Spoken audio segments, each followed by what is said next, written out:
Thank you. Good afternoon and welcome to our first quarter conference call. With me for today's discussion is our chairman, John Allison, Stephen Tipton, Chief Executive Officer of Centennial Bank, Kevin Hester, President and Chief Lending Officer, Brian Davis, our Chief Financial Officer, Chris Fulton, President of CCFG, and Scott Walter of Shore Premier Finance. Our first quarter sets a strong tone for 2026.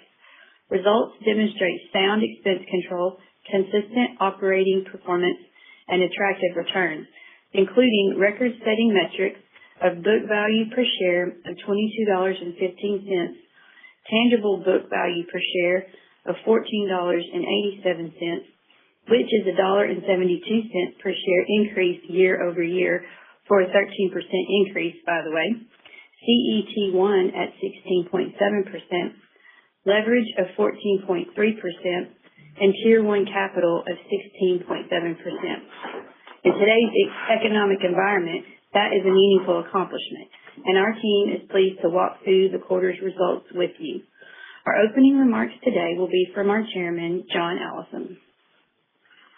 Thank you, and welcome to Home BancShares' first quarter 26 earnings report to shareholders.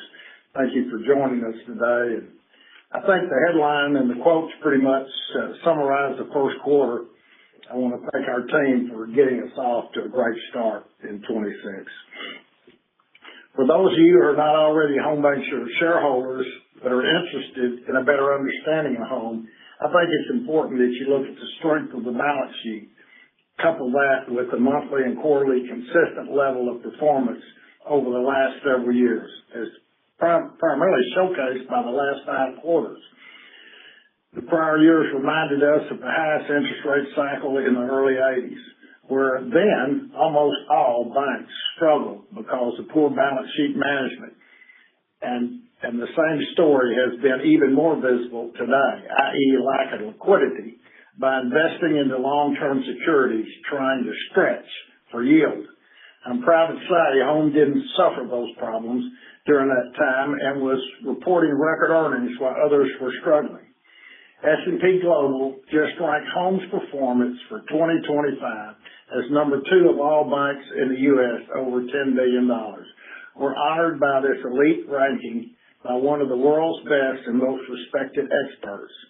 We were barely edged out for the number 1 position last year. Maybe we'll get it this year. We're happy to have completed the merger with our acquisition of Mountain Commerce and look forward to a successful combination. Due to the back office computer upgrade that was already in progress before Mountain Commerce, we will not be able to start converting Mountain Commerce until November. As a result, the maximum anticipated savings will not be realized until probably the end of 26. Once accomplished, we believe our new partners can soon begin helping us to continue the outstanding performance of Home BancShares that is known in the U.S. and worldwide. Home is proud of our reputation, always known as one of the strongest, safest, most conservative, and best performing banks in the world. We'll continue to try to make our shareholders proud and happy to be part of this outstanding company. We know who we work for, and that is our shareholders. If you loan money, we all know problems can and will arise from time to time that has to be worked through. We had a $110 million Texas credit that we decided to non-perform this quarter. This is the same credit we've been talking about for a year and a half or 2 years. The credit remained current until this quarter. It has been one we've been monitoring intensely for about 8 months. We've entered into a short-term forbearance agreement with multiple deadlines and requirements. We are advised by legal counsel not to discuss in depth. I can say we're either going to get paid off or we'll liquidate the existing collateral. We do not anticipate any additional loss, but if things were to result in some loss, Home's strength puts us in a position to deal with whatever comes. Because of the conservative balance sheet, we're carrying right at $300 million in loan loss reserves, one of the highest reserve percentages in the world. Couple the strong reserves with a consistent quarterly pre-tax, pre-provision net revenue of $150 to $160 million, and we're confident of our ability with whatever happens and do not expect this loan to have any major impact on earnings, if any at all. It is our belief that there is more sufficient assets and personal guarantees to properly resolve this issue.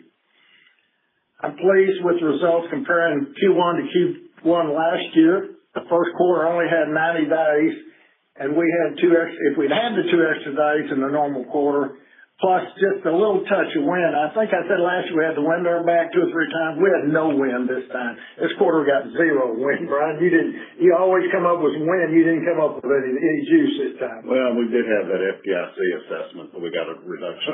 Okay. Well, we had a write-off to balance that off. So. That's evident in the non-interest income category being the lowest since December of 24. Maybe next quarter will be the best. On M&A, I want to congratulate the Trump administration and the Fed, along with the Arkansas State Bank Department, for the fast approval process. The speed of the approval may possibly give time for another deal this year. We're certainly in the market and looking for another good fit. We continue to repurchase stock as the volatility of uncertain world, as with a war, kind of that is makes it uncertain, has provided opportunities for us to purchase more recently. That is, before we were in a blackout period. However, we did file our normal 10b-5 for this time. If the volatility continues, we will be very active on the repurchase side. I think we have essentially bought back, if not all, of the shares issued in the Happy Bank transaction, and will endeavor to do the same for Mountain Commerce Bank transaction, particularly if volatility continues to create opportunities. The repurchases will take some time, but once MCB is converted on our system, the additional share reduction should have a positive impact on earnings.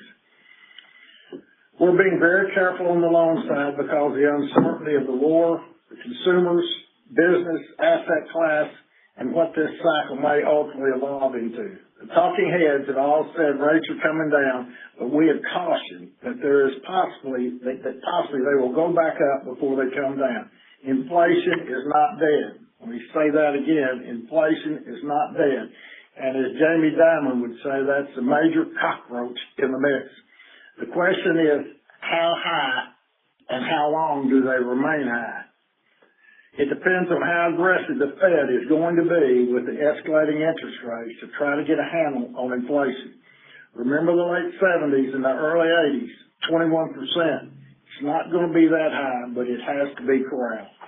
Chris Polson, who runs our New York office, has a great saying. He said, the year of the lender is followed by the year of the collector. I think our early Texas experience confirms some of Chris's statements. I think it's a time to be very careful. The normal structure of some asset classes that worked in the past may not work today. It is our job to watch and hopefully recognize in advance these loans that we think may be infected with, as Jamie Dimon would say, cockroaches. You will hear from Chris Polson today about his attitude on private credit and the changes made because of it. His call on private credit was outstanding. The good news, market pricing on acquisition deals are more in line with the correct value and slowed the insane dilution, at least for a while. One of the CEOs that did a fairly flagrant, I use the term here, maybe it's a Johnny word, dilutionary. It may have been delusionary, actually, the trade was so silly. He did a trade some time back, came up to me at a bank conference and said, I'm here to get my butt chewed out, and I proceeded to do just that. Then I gave him a hug, and we discussed the pros and cons and the impact and the damage done to long-term loyal shareholders and agreed that dilution is not the friend of a shareholder. Enough said. With all the attention that diluted transactions are getting, maybe the publicity and management embarrassment has slowed the shareholder damage. At least I certainly hope so. I hope it's finally the start of a sea change that forces management to do the right thing for the shareholders. Donna, great quarter. I'm pleased with the strong continuation of Home's earnings.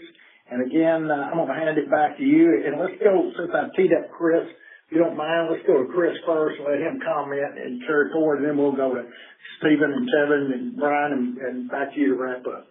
Okay, sounds good. Thank you, Johnny. So up next, we have a report on CCFG from Chris Fulton. All right. Thank you, Donna. Today I'll provide a brief update on CCFG's first quarter, and then, as Johnny said, we'll share some perspectives on the private credit market. During Q1, we grew the portfolio to approximately $2.1 billion. This represents a roughly $60 million increase, supported by $370 million in new loan production. Loan productions remain steady, and this number is in line with prior year levels. Payoffs for the quarter total just under $200 million, which is also consistent with historical averages. We do expect slightly higher payoffs in Q2, though I do think our pipeline should allow us to replace those balances either this quarter or the next. Over the past several years, I've discussed declining balances in our corporate lending portfolio. This is an appropriate time maybe to provide some additional context, and particularly in light of recent news around private credit. CCFG has long participated in the private corporate credit market. Our exposure has varied over time, but we've maintained a consistent presence and have long-term experience in the space. Our private credit balances peaked at just under $500 million at the end of 2022, and today outstandings are $87 million. That's a reduction of over 80% in the past 3 years. So why did we make the choice to reduce our private credit exposure? Well, beginning in 2023, we observed several trends that influenced this decision. First, we saw new bank entrants. As some banks looked to reduce their reliance on commercial real estate, many chose to lend into the growing private credit space through participations in structured facilities. This led to broad yield compression across the private credit market and, as often happens, some loosening of credit structures and underwriting standards. At the same time, we saw significant equity inflows from individual investors or retail investors into these sponsored vehicles. We've seen this movie a few times before, and we haven't always enjoyed the ending. We have historically maintained an intentional focus on the shorter duration position, typically under 3 years. And as a result, we were able to actively exit credit facilities as they reached the end of their reinvestment period. In total, we exited 8 corporate lending facilities through repayment during this time. Our remaining exposure is limited to a few facilities, primarily within AA-rated structures. Our attachment points approximately 58% of par value of the underlying loans, which provides 40% sponsor equity support beneath our senior position. While market dislocation often creates opportunity, we believe it's still early in the cycle. And as a result, we are remaining cautious and at present are biased towards further reductions while continuing to monitor this closely. With that, Don, I'll turn it back to you. Thank you. That's a great call, Chris. Yeah, thank you for keeping your eye on the ball with private credit, Chris. Next, we will hear a few words from Stephen Tipton. Thanks, Donna. Chris, we appreciate your approach and discipline over the last 11 years with us. As Johnny mentioned, the first quarter of 2026 was a good start to the year with $118.2 million in net income, a 2.09% return on assets, and 16.56% return on tangible common equity. Q1 earnings were in line with the prior quarter, despite 2 fewer days, and were up $3 million, or 2.6% from the first quarter of 2025. The reported net interest margin was 4.51%, down 10 basis points from Q4, as there was zero event income in Q1, and up 7 basis points from the same period a year ago. The core margin, having no event income, was 4.51% versus 4.56% in Q4. The overall loan yield declined by 15 basis points to 7.08%, while interest-bearing deposit costs declined by 12 basis points to 2.35%. Total deposit costs were 1.83% in Q1 and exited the quarter at 1.82%. Deposit balances increased $258 million, driven by all of our Florida regions. I would expect some headwinds in Q2 from tax payments, but we're pleased to start the year strong. A highlight from the quarter was that non-interest-bearing balances grew by $126 million to almost $4 billion and now account for 22.5% of total deposits. As we typically see in Q1, loan production softened coming off of a very strong fourth quarter. We had total loan production of $917 million, with over half of that coming from the community bank footprint. Switching to capital, we repurchased 507,000 shares of stock during the quarter for a total of $13.9 million. And as Johnny said, we will continue to be active with our share repurchase plan. Capital levels continue to build, with Common Equity Tier 1 capital ending at 16.7% and total risk-based capital at 19.5%. Lastly, we're thrilled to have the Mountain Commerce employees, customers, and shareholders on board and look forward to growing the Tennessee franchise for home. With that said, I'll turn it back over to you, Donna. Thank you, Stephen. And to close out our prepared remarks, Kevin Hester has a lending report. Thanks, Donna. Given our strong showing in 2025, it can be easy to look at this quarter as boring. I think that shows the high bar that we've set for ourselves, because any quarter that posts a return on assets of 2.09%, maintains solid asset quality, and is an earnings beat over the same quarter a year ago is not an easy task and should be inspiring. As I anticipated last quarter, ending loan balances dropped by a little over $50 million, but it happened very late in the quarter, which resulted in average loan balances actually being up $174 million on a linked quarter basis. I see this downward trend continuing in the legacy bank into the second quarter because Q2 and Q3 projected payoffs are very high.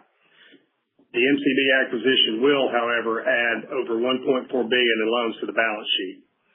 Based on my meetings with their lenders, I expect them to settle into our credit culture quickly and be accretive to loan production in short order. Johnny mentioned the non-accrual of the Texas C&I credit that we've been wrestling with since 2024, and this increased non-accrual balances significantly, but we have made recent progress with the executed forbearance agreement, which leads us to a couple of ways to exit this credit during the next quarter or two. We are continuing to work with the same set of issues that we've been dealing with for a while now. We took our medicine in 4Q24, but maximizing the exit sometimes takes more time and effort than you would like. It's wonderful to have the level of capital and reserves that we have, which allows you to work to maximize the recovery on this limited set of problems. To that end, criticized assets were flat on a linked quarter basis, and early stage past dues were below 50 basis points. Even with the large increase, the reserve coverage of non-performing loans is still over 160%. As a point of reference, our loan loss reserve would cover 15 years of our historical charge-offs if you use the last 5 years of average charge-offs as a base. And that base includes the large 4Q24 Texas cleanup quarter. There's nothing wrong with a workmanlike quarter where you meet expectations. I expect that a majority of banks would trade results with us. On that note, Donna, I'll send it back to you. That's you're right, Kevin. Thank you for that report. Before we go to Q&A, does anyone have any additional comments? Well, I thought, we think about deposits. We had a good deposit growth, and then tax time comes up. And I think I said the same thing last year. It's good to have real customers. That's right. And we do have real customers, as evidenced by the tax checks we're seeing go out right now. That's right. That's good and bad, right? But they are our customers. They're not transactions. They are relationships. So I'm proud of that. We'll take a little up and down during this, Kevin. Stephen, you agree with that? I agree 100%. I'm pretty pleased. Overall, Brian, you got any comments on the quarter? I agree with you. I'm pleased with the quarter, and there's not really any noise to it, so it's just kind of good core earnings. That's really it. We just kind of rolled on from what we've been doing. I think we've said in the past we need more assets, and that's what Mountain Commerce has done for us. And we've been consistent. Our earnings have been consistent quarter after quarter through this process, and we do need more assets, right? So we'll get this under wraps, and Stephen and Bill will get the savings out of Mountain Commerce. We'll see that come to the bottom line, and maybe we'll have another deal before then. So, Donna, I'm going to let you have it. I didn't. By the way, y'all need to know that Donna takes a pen away from me and gives me a rubber ball to speak with, so that way I don't make any noise. So she stole my pen and gave me a rubber ball. So thanks, Donna, for looking out for me. My pleasure.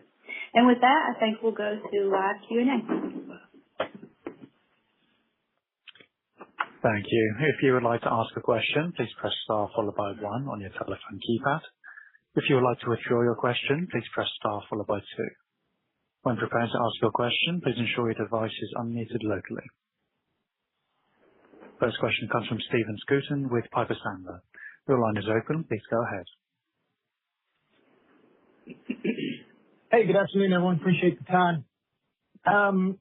I guess, Johnny, maybe if you can talk a little bit more about how the progress is going to acquire even more assets on top of Mountain Commerce. I mean, like you said, that your returns are phenomenal, so it just feels like you need to be able to multiply that on a larger balance sheet. So what have conversations been like, and how aggressive would you be? And kind of within that, would you ever think about loosening, and this might be a crazy question for you, loosening the triple accretive mantra to get a deal done? Well, I think, folks, we hold pretty tight to our philosophy around here. You know, that my fear is they'll say, well, he lied. You know, he lied. I can hear the market say, oh, he lied. He broke it. He diluted the deal. So I just don't believe it. You know, I'm the largest individual shareholder, and I'm not interested in diluting myself. So I think I hurt our shareholders when we do it. You know my philosophy on that. You know, we stretch as much as we can on the trade, but you know, people have joined this company because we don't dilute, and if I diluted now, I think it would be kind of in as I'm getting older in my career. I think people say, well, he got weak and gave up, you know. So, but I haven't as of yet, and I think it's known when we tell it when we're talking to another prospective seller, we say we don't dilute. You need to understand, we're not going to be your highest price. But if you're going to sell the stock tomorrow, it doesn't matter. Just you do a deal and the buyer dilutes the hell out of himself. If you sell the stock tomorrow, it doesn't matter. Just get out and get gone. But if you're going to ride with him for a while, it makes lots of sense not to do a diluted deal. So if you want to hold the stock and keep it for a period of time, I think our buyers appreciate the fact over the years that we haven't diluted. So I know there's another deal out there right now that they're bidding up on, but I'm not going to bid up on it. You know, we'll bid it to the maximum we can bid it, and then if we don't get it, we don't get it. You know, a lot of it depends on the seller, what the seller wants to do. They want to stay, they want to be part of it, or they want to go to the house. So I think that if they want to go to the house, just get the best price and sell the stock tomorrow, get gone. Otherwise, I think you want to be in it for a period of time, you need to have a good partner that's not going to dilute you. I know I rambled a little bit, Stephen, but anyway. No, that's helpful. That's helpful. And just in terms of the pipeline conversation, it does. And in terms of the pipeline of conversations, what is that? I mean, we haven't seen as many deals here in the first part of the deal get announced. I mean, are sellers just kind of not interested because the environment's pretty good, or is it just in the volatility of the stocks? What are you kind of seeing in terms of conversations? Well, there's conversations going on. I mean, not only with us, but there's other conversations going on. And bankers have called us and said, hey, what about this and what about that? And I said, well, we're not ready right now. So let's get Mountain Commerce, kind of get our arms around it, and then we'll be ready to go. But we're having conversations. I mean, at a bank conference recently, we ran into a couple of people, and I said, we ought to talk sometime, and they followed up since then, you know, just a conversation in a bar. I said, yeah, visit. Don and I were sitting at one deal, and I said, well, visit sometime. And that brought about a banker into the deal to talk to us about these two possible options. So I think the conversation is going on. I actually think that people are embarrassed to dilute the hell out of the shareholders right now. I think they're embarrassed because they've all been called down for the dilution, and we see what's happened to the market prices of these bank stocks. I mean, we went from 22.5 times projected earnings to 11 times earnings, right? Or 10.5 times earnings. So, you know, where'd the money go in the bank stock? We ran out. My contention is we ran all the good investors out because we just beat them up and dilute. So I want to get back to the old days where we're 21.5 times earnings and everybody was happy, got on the white horse, and everybody made lots of money. So anyway, it's just a different world now, and I think it's directly a result of the dilution. Yeah, makes sense. No. Yeah, valuations are crazy. We got to start calling you homebankai.com or something like that. I guess one other question I have is around loan yields. There was like a pretty big move in the loan yields this quarter. I don't know if you could give some color on how much of that was kind of core decline in loan yields or where the new loan yields are coming on at versus maybe how much of the NPA affected those reported loan yields quarter-over-quarter. Hey, Stephen, this is Stephen. So first on the impact from the non-accrual, we don't have any of that in our margin for the quarter. Had we had it on the books, the impact was about 5 basis points to the loan yield, and it was about 4 basis points to NIM. So, the 451 that we reported, had it been on the books and on non-accrual or on accrual, we would have been 455 versus 456. So, a little color there. Some of the other decline in loan yields really just a function of variable rate resets from the Fed moves last year that occurred January 1 and other certain frequencies. So we would have been, if you normalize for the non-accrual, we would have been down 10 or 11 basis points and kind of matched what occurred on the deposit side. Production yields, I think we averaged 7.25, 7.25 for the first quarter of this year. I think we were right at 6.99 or 7% in the community bank footprint. So north of prime and getting our fair share. Great. Appreciate all the color, everyone. Thanks for the time. Thanks, Steve. Thanks, Stephen. Appreciate you. We now turn to Dave Rochester with Cantor Fitzgerald. Your line is open. Please go ahead. Hey, good afternoon, guys. I just wanted to talk about the loan trend real quick. It sounded like you mentioned pay down activity being a little bit elevated, possibly in 2Q and 3Q. Was just wondering how you guys are thinking about the organic loan trend. I know you got the deal closed this quarter, so that'll bump things up a bit. Just trying to understand the underlying organic trend there. And then what part of the book are you seeing those pay downs in? Is it kind of more of the same? Is there anything new? And is there any difference across the different geographic regions that you have? Thanks. Hey, Dave, this is Kevin. I'll answer that. It's going to be a little bit of a long answer because I'm going to give you some color on how we do the pipeline process. Our pipeline process is probably more. We have more visibility into the payoffs than we do the new loans that are coming on. We know because of CCFG's portfolio being, a 2 to 3 year turn, and a lot of what we're doing on the large side is construction deals, and we know when those are finishing. So we probably have a 4 to 6 month lead time on a payoff, where we might have 30 to 45 days to put it on a pipeline for a new credit, because we don't put new credits on the pipeline until they're fully approved. And for Chris's group, CCFG, they may close it in 15, no longer than 30 days, and in the community bank footprint might take 45, but it's probably closer to 30. So I would say our pipeline process is more highly skewed towards knowing our payoffs. That said, we do see second and third quarter payoffs being higher than they have been the last couple of quarters. Will we have some production that will offset that?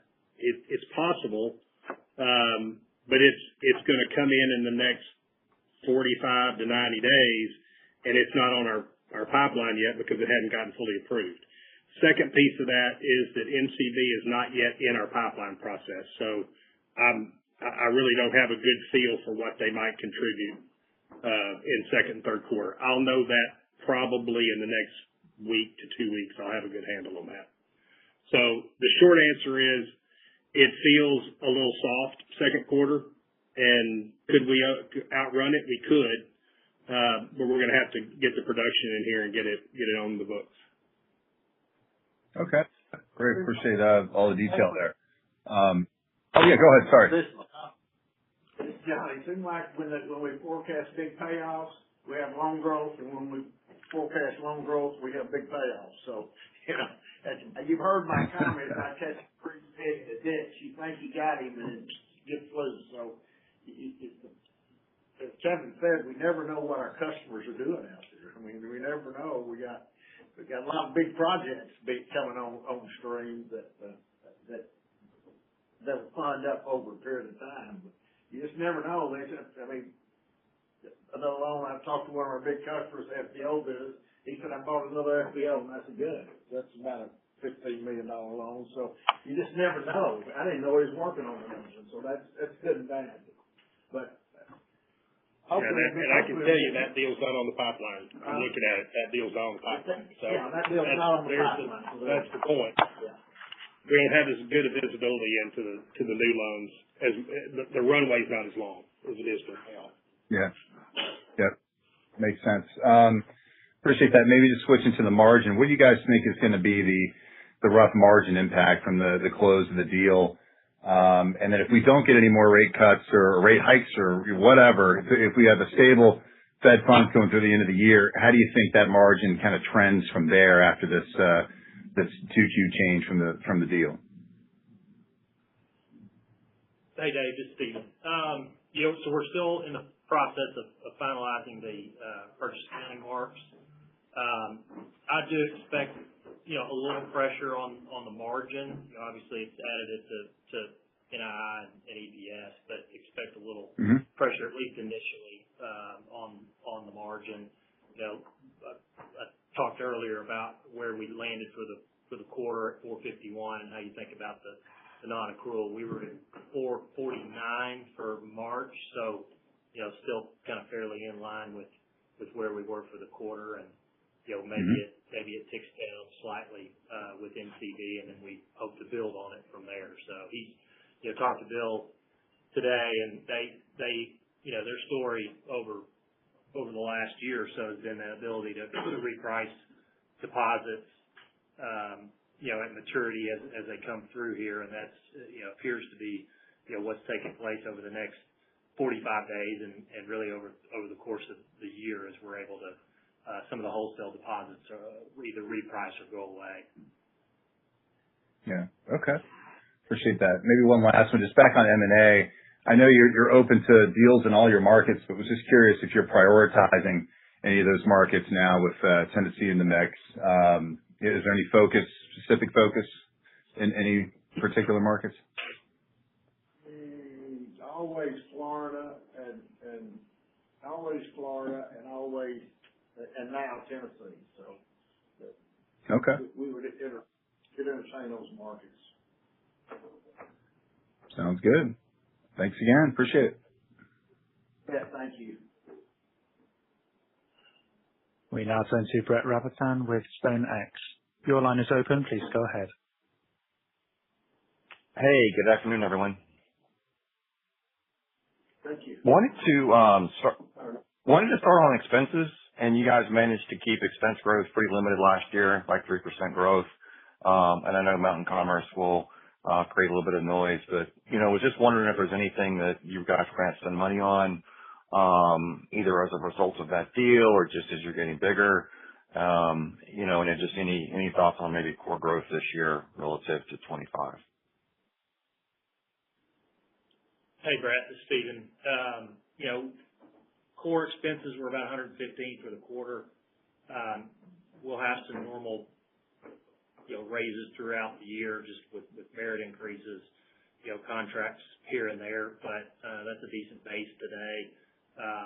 Mountain Commerce probably adds $7.5 million a quarter to that number right now until we get to the latter part of the year and get their conversion in and begin to recognize the majority of those cost saves. There'll be some cost saves along the way throughout the year, but the majority will come, middle of fourth quarter. Okay. And then Johnny, just thematically, I know you're interested in M&A, and you've historically you got a term for people that hire lenders from other banks. But wanted to see in Tennessee, there are markets in the Southeast where everyone's talking more about disruption, due to a big deal or two. And just wanted to see if you might let Bill hire some folks on the lender side in Tennessee, or if that was still just not a part of the equation in terms of how you think about it.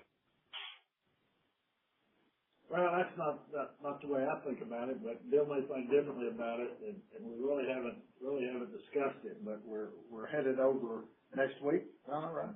Head over next week to meet their customers and shareholders, and have a little talk about home bank shares and Mountain Commerce and the partnership together. So I'll visit and I'll catch up with you a little later, I think, to see what Bill's thoughts are on. I don't know if he's had anybody run at him. Kevin, if he's had anybody looking for?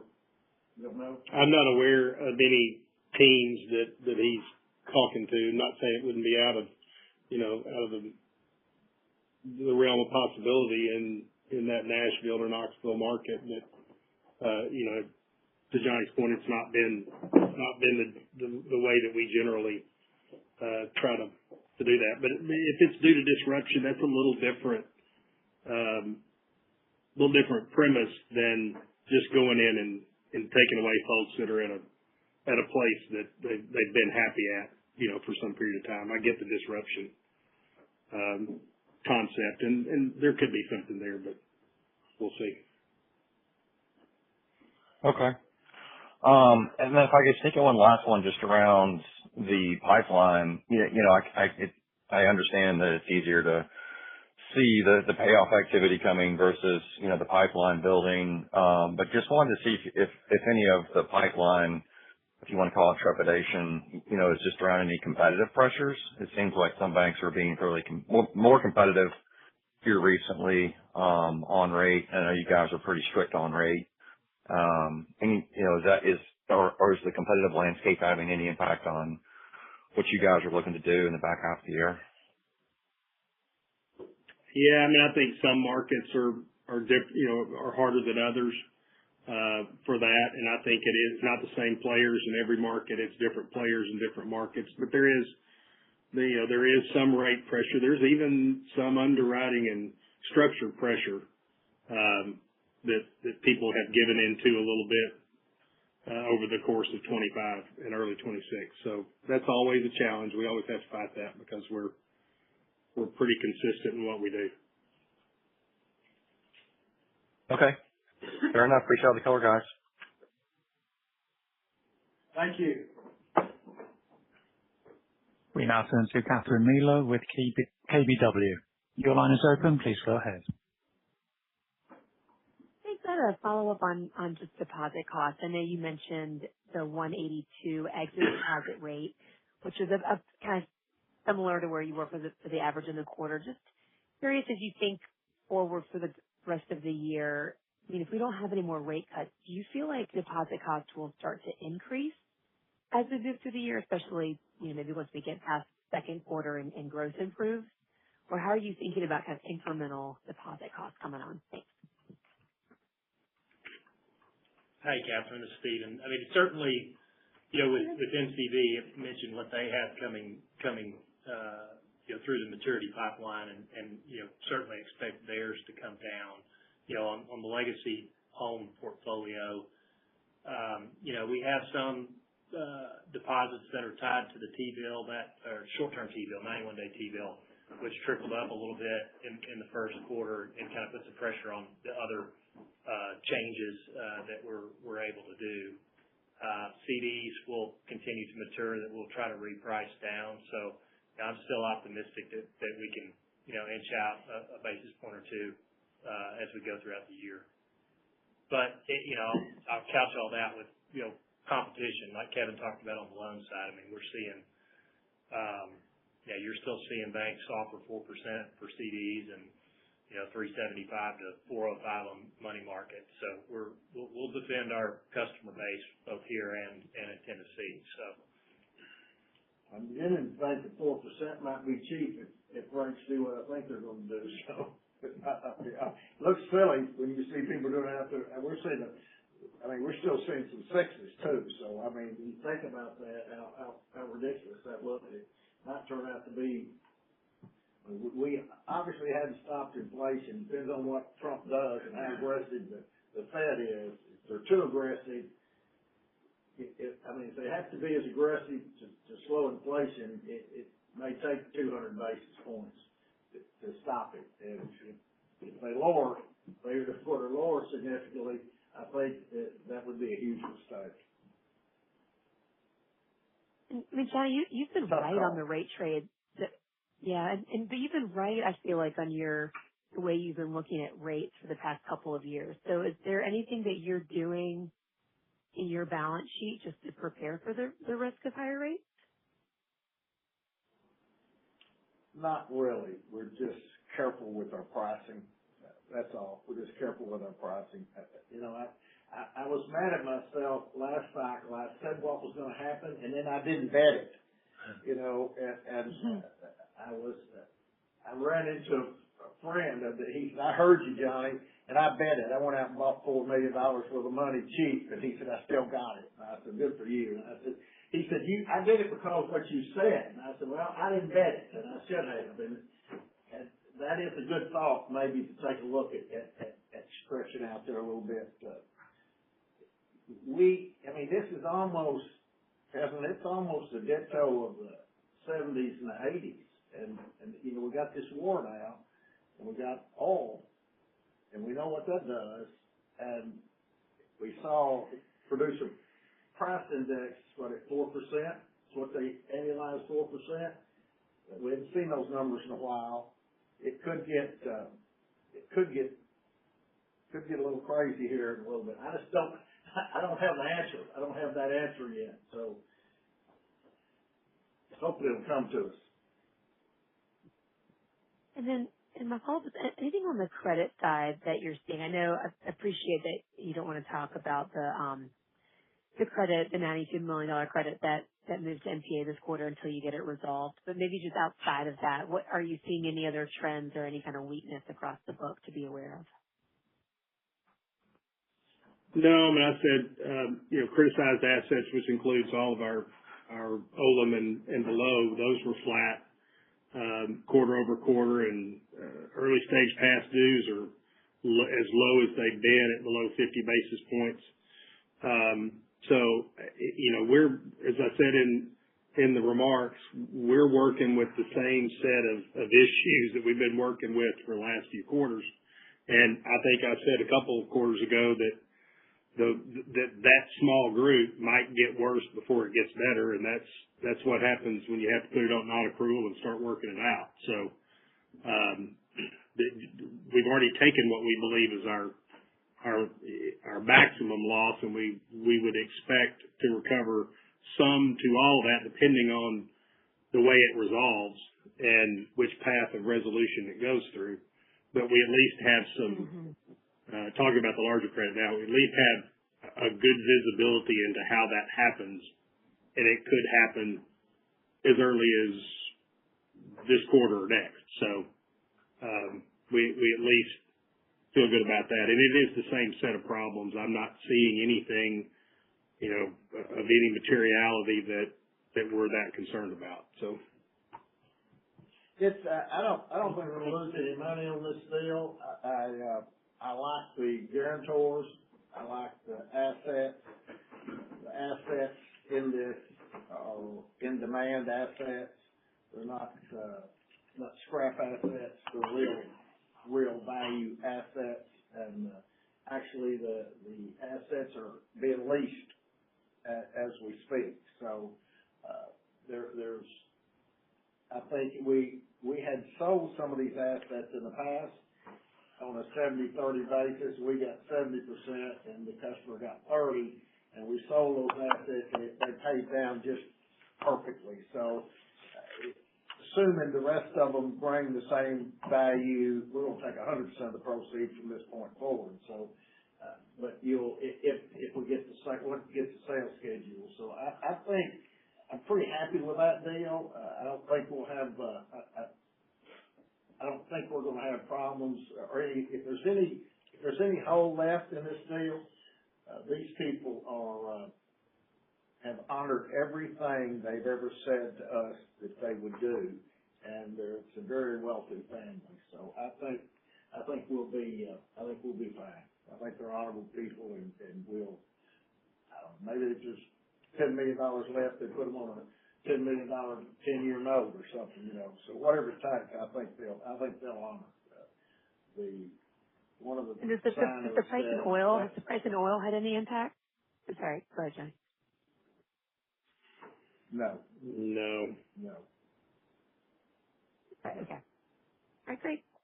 That's all my questions. Thank you very much. It may help. If anything, it might help, quite honestly. Yeah, well, that's what I was thinking, actually. So I was, I know you have to value the assets. Okay, that's great. Thank you so much for the call. Appreciate it. Yeah, thank you. Appreciate it. We now turn to Michael Rose with Raymond James. Your line is open. Please go ahead. Hey, good afternoon, guys. Just two follow-ups. First, just on the large Texas loan, was there any interest reversal this quarter? And if so, like, do you have the math as to kind of what the impact on the margin might have been this quarter? Thanks. Hey, Michael, this is Stephen. So the 451 margin doesn't have any accrual in that number. So it was about $1.6 million impact for the quarter, which is about 5 basis points to the loan yield and about 4 basis points to NIM. So, if we had it on accrual for the whole quarter, 451 would have been 455 compared to 456 last quarter. So that's kind of the math around it. Okay. Really helpful. And then just as it relates to the scheduled payoffs that you guys have talked about, can you kind of quantify at least what the scheduled payoffs and pay downs are kind of expected to be over the next quarter or two?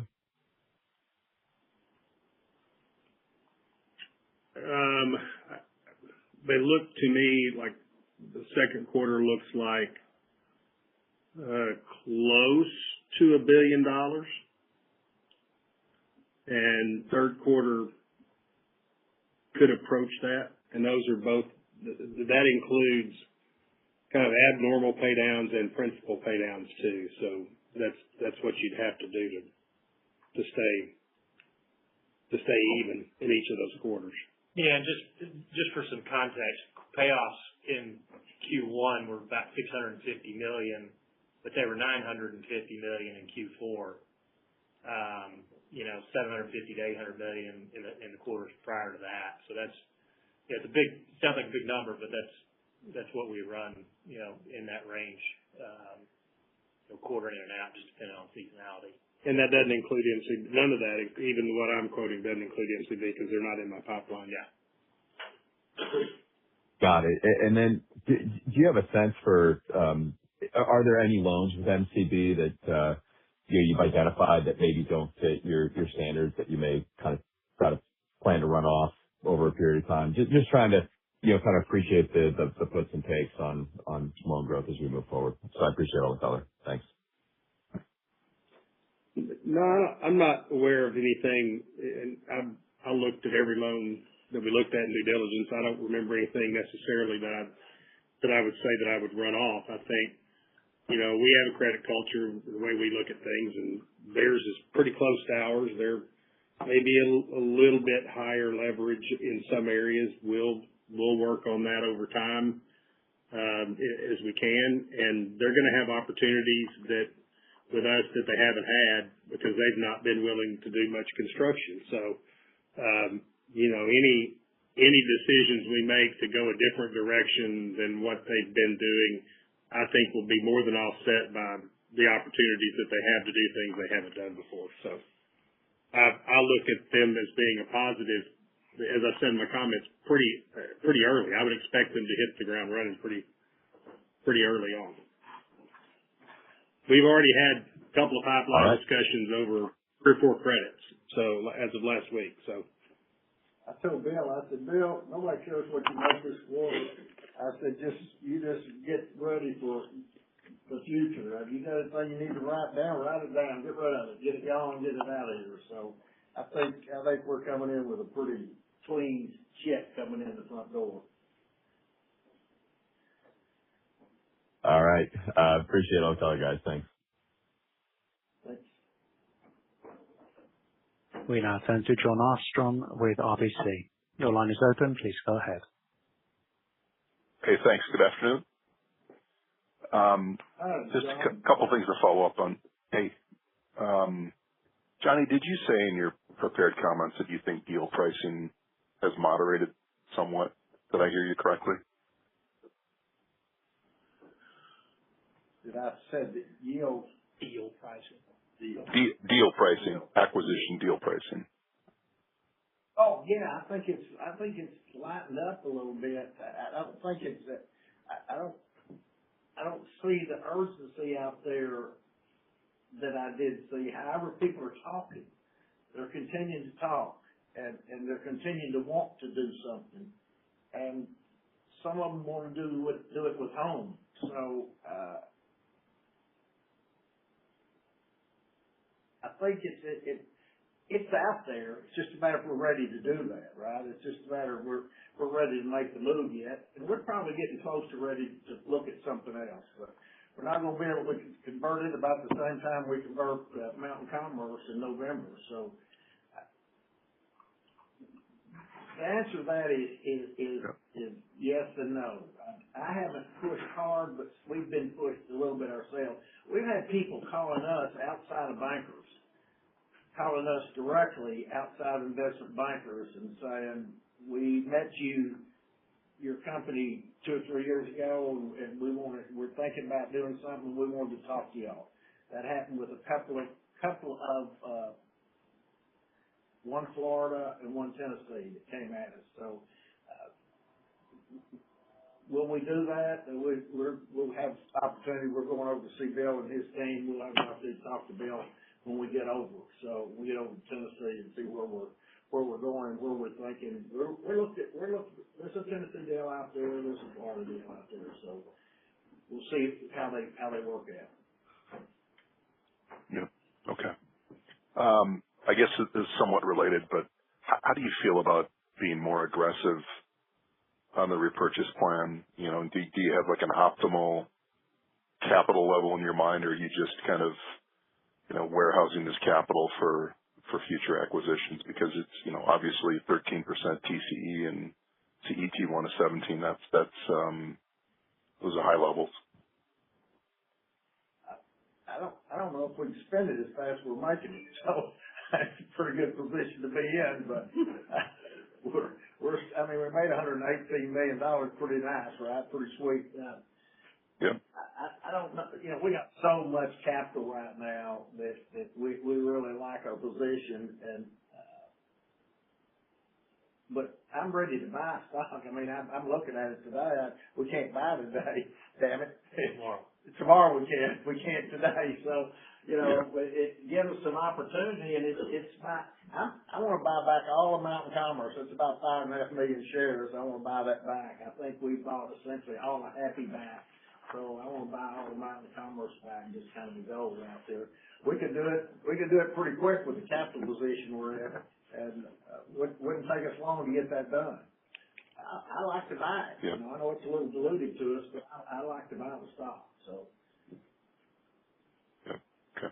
See, it's not an either or in your mind. You can do both. Yep. That's good. Not either or. You can do both, I guess is what you're saying, right? That's correct. That's correct. Yep. Okay. Thanks. Yep. Thanks for the help. Appreciate it. We just keep stacking up capital. We now turn to Matt Olney with Stephens. Your line is open. Please go ahead. Thanks for taking the question, guys. Just sticking with M&A, you mentioned some potential bank targets in Florida and Tennessee. Can you just speak to the appetite of doing M&A in footprint in existing markets versus expanding into new markets. Is the bar set higher if you were to expand the franchise into new markets? Just trying to appreciate how you think about doing M&A in existing footprint versus something outside the existing footprint. Well, there's no comparison to me. I mean, if there's a Florida deal out there that we can do, we got management from West Florida to Pensacola. We got management all over the state of Florida. And we can just add it to someone. You've heard me talk about pouring one of those guys' buckets. I mean, they're great managers. I mean, the performance of our Florida operations are outstanding. Well, all operations are outstanding, but those guys know what to do and how to do it. And it just makes it simpler and easier. We made the big move to Tennessee because we like Bill and his team. And we made that move, so I think we need to grow there.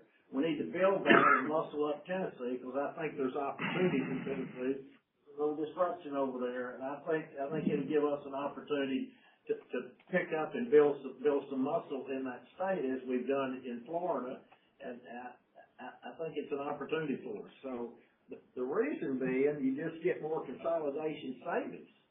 That's really the key. If you think about closing branches and doing a deal where you can close some branches, those are big savings. So we'll continue to focus more on where we are than outside of that. Would we look outside of that? One of those deals that I'm talking about that your banker was calling me about is outside of that. And I really like the operator, and we like the guy. We like his company. We like what he does. They don't have the growth that a Florida's got, but he runs a good, clean operation. So someone said, why would you go there? And I said, because it's simple and it's clean and they do a good job running their company. So it kind of builds mass. So that's outside of where we presently operate today. He's a guy that runs it and you don't have to hold his hand. So that's really what you're looking for. You're looking for somebody, if you're going outside the market, you better get somebody like Bill that knows what they're doing and knows how to run one. Yeah. Okay. Appreciate the commentary. And then just as a follow-up, if Chris is still on the line, I got a question about private credit. And Chris, you had some good insightful comments about private credit and kind of what you had there a few years ago versus what you have today. I want to dig more into the views you have today and kind of your outlook here. I think you said that the current bias was for further reduction of the remaining private credit exposure that you have. I was hoping you could expand on this, and how do you see the private credit market playing out the next few years? And also curious, when do you expect to see some opportunity here for growth for CCFG? Thanks.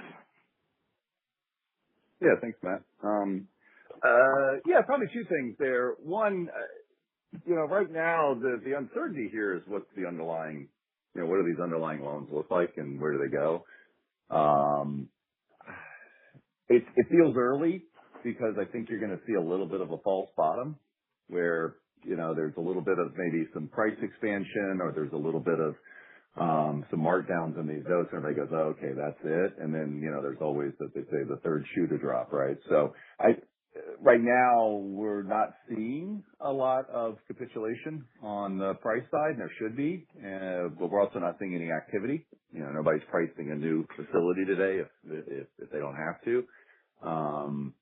So I think we'd want to see, one of the things we look at a lot in ours is, well, have these loans been marked appropriately, right? What's happened to what's happening to the underlying credit? Have you had EBITDA expansion or not? Has the loan been marked, et cetera?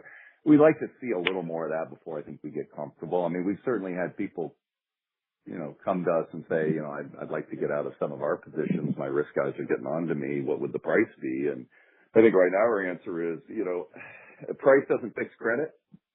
And so, an extra 50 basis points isn't going to save me when I need the credit support. So I think right now we're just biased towards, let's figure this credit thing out. This may turn into nothing, right? I mean, it may turn out all these things are fine. AI doesn't destroy the world and all these software companies are fine. I just don't think you should take that risk today.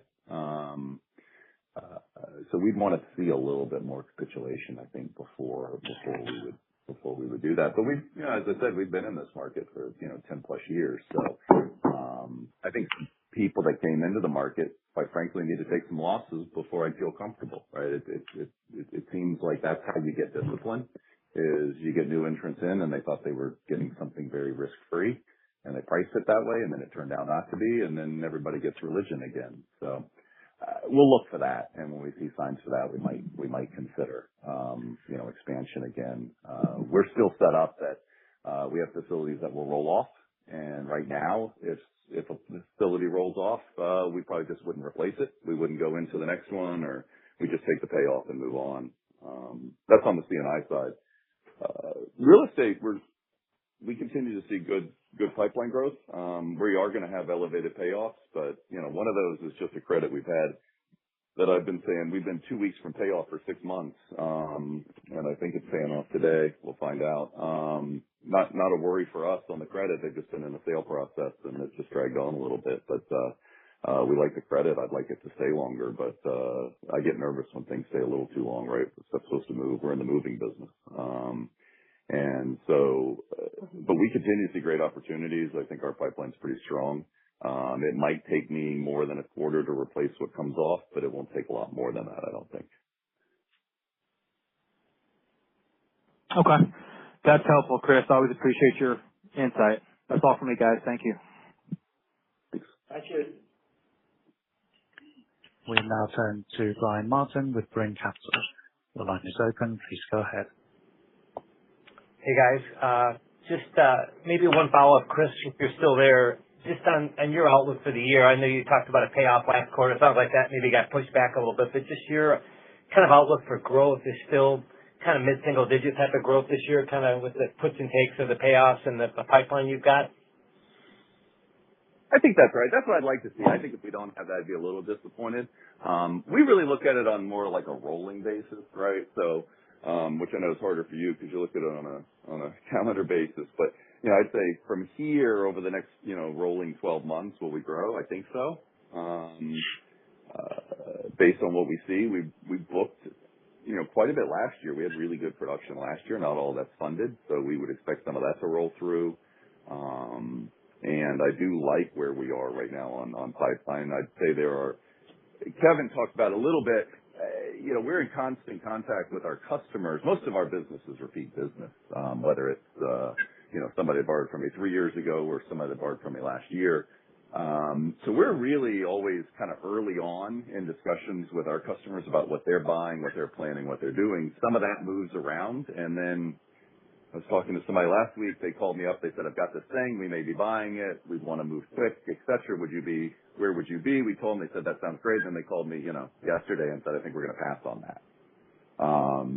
And so I would have told you last week there might be a pretty interesting deal there. And, today there isn't, but they may call me back on Monday and say it's back on. So we're flexible, and because we're flexible, we get a lot of looks at things. And so, generally speaking, on a rolling kind of 3-4 quarters basis, I can usually say, yeah, I think we're probably going to expand. Okay. Perfectly. That's helpful. Thanks, Chris. And maybe just a couple follow-ups for me. Johnny, I think you talked about the M&A, just not to beat a dead horse, but just any change now that you've gotten Mountain Commerce, in terms of sizing? A lot of people are asking, do you look at something smaller, bigger?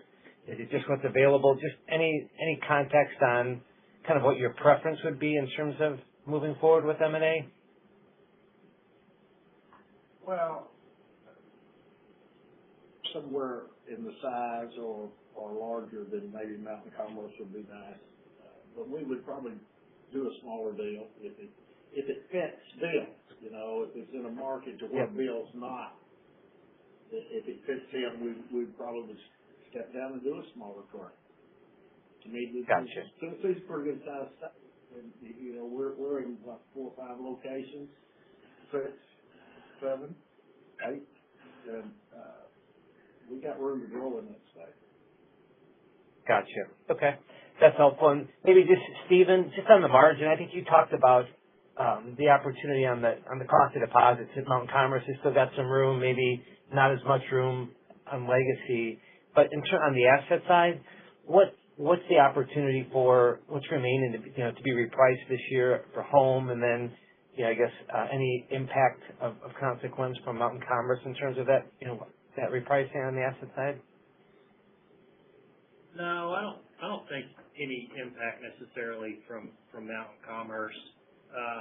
I would say what we're seeing here most recently on what's maturing as we go, given where competition's at, is essentially trying to kind of blend in with overall where it's maturing from to keep it on the books. So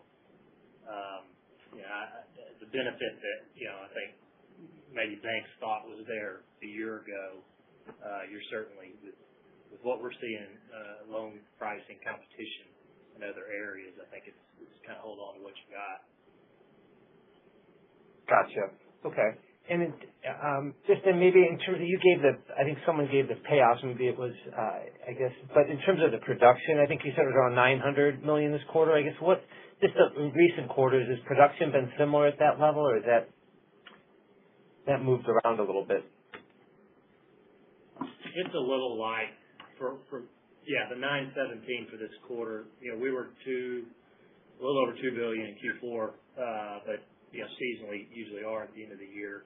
But prior quarters in that we've been a little north of $1 billion. Okay, so this quarter, some of that is not funding day one. Some of that's a good fair portion that's construction, and that's not going to fund until 6 months from now when it'll start funding generally. So that's a little hard to pencil out at one time. Okay, I hear you. And maybe just the last couple for me, I think just in terms of the credit quality, I mean, I guess the one credit, the Texas one you've talked about, but the other couple credits that were out there, I think the Dallas-Fort Worth one, the boat one, I guess those are still just being worked through, and no real update in terms of how the timing may proceed there. Just trying to get a read on when you see some of the improvement that you expect here, kind of flowing through the numbers, as we go through the remainder of the year. We battle those credits every day. That damn boat, we're going to a jury trial. It's set for trial in June, so we hope in June. We have not. It's been a year. We've had it. We have the boat. We have the boat. Yep. Not a question of where it is. We actually have the boat. We just can't. Absolutely. He keeps going to judge, and then they got a new judge. Now we got a new judge, third judge, and we're going before the judge in a trial now. It's $5 million boat. It's $5 million owed on the boat. It's a $7, $8, $9 million. It may be a $3 million by the time we get it sold. It may be so damn old. But I've never seen anything quite like that deal at all. It's just been frustrating. The apartments in Dallas that we're wrestling with, we'll get it sold eventually at some point in time. We've had 5 or 6, 7 buyers on it. We'll get it sold at some point in time, but it's, we've marked. Yeah, it's got there's no loss in that for us. And Kevin collected a couple $1 million on it a while back, so there's no loss in that. So it's just a matter of getting it out of there. There was some construction problems, and anyway, you can't. Yeah, we got to it's in a receiver, and the receiver's got to correct some safety issues before. We may find somebody to take it where it's at. We're working, and we talk to people all the time and work through all the leads we got. But realistically, we may have to work through the issues that need to be completed before you find somebody that really. There's an opportunity there if somebody wants to jump in and do it. If we find the right person, then we'll get it sold and moved. But okay. And like I said, some of the challenges just have to work through. But there's no loss in it at all. We're running it down. So. Okay. And just the outlook on charge-offs, it sounds like that's a pretty de minimis number, a pretty low number here, given, what's happened with, these credits are just something you're working through. You've kind of absorbed the impact. So the charge-off outlook, at least near term, is still pretty benign in terms of the portfolio today? I would agree with that. Yeah. It's remaining. Yeah. Okay, and maybe the last one for Brian. Go ahead, Johnny, I'm sorry. I don't anticipate any more losses on the bid credit or the apartment credit. That's really the ones we're working through. So I don't anticipate that they're marked and written down. And if there was, I mean, if it's $100 million credit, if there was some loss in it, I'd be shocked. But and I've been fooled before, but I think we're fine. It'd just be a bump in the road for us because I mean we got the PPNR and you've got the reserves, yeah.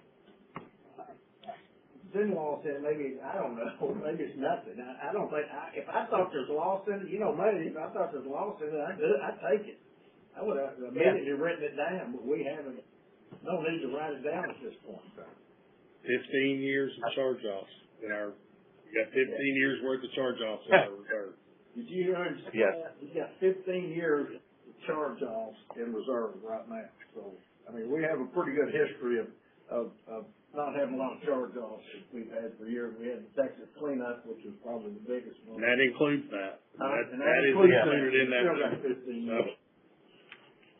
Gotcha. And maybe just the last one for me, Brian. I think you talked about the fee income being, you know, just kind of some of the noise the last couple of quarters. This quarter seemed pretty clean, around $44 million. Is that kind of a decent level to think about as we go forward? And then I know you talked about a couple of maybe get some wind at your back, but, you know, at least a baseline that seems pretty clean with absent all kind of the noise that's kind of flowed through there in recent quarters. Yeah, I mean, you're right, because over the last 4 quarters, we've had somewhere between $4 and $5 million every quarter that's dropped down in this other income line item. And it's a whole variety of different events ranging from $5.7 million in the third quarter of last year to $3.9 million in the first quarter of last year. But this quarter, we didn't have any of that. Right. Okay. So it's a good baseline to work off of, and then, you know, expectation is hoping that you see a trend upward. So, okay. Perfect. Congrats on the quarter, and thanks for taking the question, guys. I appreciate it. Appreciate you. Thank you. We have no further questions. I'll hand back to Mr. Allison for any final comments. Yeah, thanks. It's been a long day, a lot of questions, a lot of interest. Thank you for your support. We'll continue to do our part, and hopefully we'll continue to run the 2% ROAs. And